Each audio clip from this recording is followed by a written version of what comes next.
Methyl red एक widely used acid base indicator यानी कि एक पीएच इंडिकेटर है जो सॉल्यूशन के पीएच के अनुसार अपना रंग बदलता है। इसका उपयोग खासतौर पर टाइट्रेशन और लेबोरेटरी एनालिसिस में किया जाता है। ऑसवाल्ड थ्योरी ऑफ इंडिकेटर के हिसाब से इंडिकेटर एक वीक एसिड या वीक बेस होता है, खासकर पीएच इंडिकेटर, जो सॉल्यूशन में दो फॉर्म्स में एग्जिस्ट करता है। चूँकि यह एक वीक एसिड है या वीक बेस होगा तो या तो H+ आयंस देगा या तो OH- आयंस देगा। तो इसके दो फॉर्म एग्जिस्ट करते हैं, एक प्रोटोनेटेड फॉर्म और दूसरा डी प्रोटोनेटेड फॉर्म। इन दोनों फॉर्म्स का रंग अलग अलग होता है और यही कलर चेंज का कारण होता है। मिथाइल रेड के केस में यह एक वीक एसिड की तरह बिहेव करेगा और इक्विलिब्रियम के साथ मौजूद रहेगा अपने डी प्रोटोनेटेड और प्रोटोनेटेड फॉर्म के बीच में।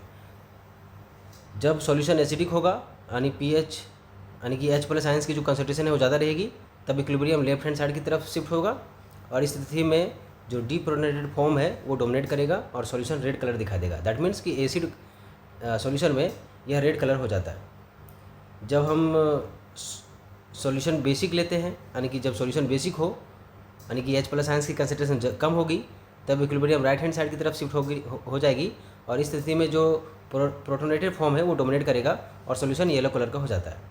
इन दोनों के बीच में एक ट्रांजिशन रेंज होती है जो लगभग pH 4.4 से 6.2 के बीच होती है। इस रेंज में दोनों फॉर्म्स प्रेजेंट होते हैं, इसलिए सॉल्यूशन ऑरेंज कलर दिखाई देता है।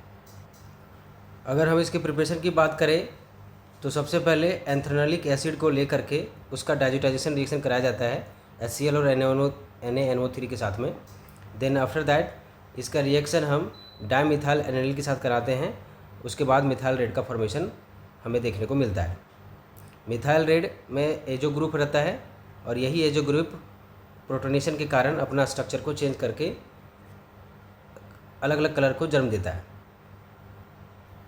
तो वास्तव में प्रोटोनेशन के कारण ये हाइड्रोजोन और इक्विनोन स्ट्रक्चर को अडॉप्ट कर लेता है और यही वजह है कि इलेक्ट्रॉनिक रीअरेंजमेंट के कारण एजो ग्रुप के रीअरेंजमेंट के कारण कलर चेंजेस देखने को मिलते हैं।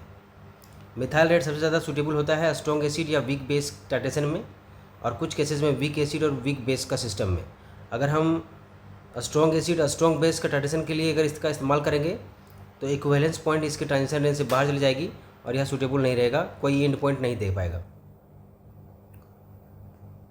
अंत में मिथाइल रेड का जो कलर चेंज है एक केमिकल इक्विलिब्रियम शिफ्ट है, जहाँ pH बदलते ही मॉलिक्यूल का फॉर्म और कलर दोनों बदल जाते हैं। Thank you.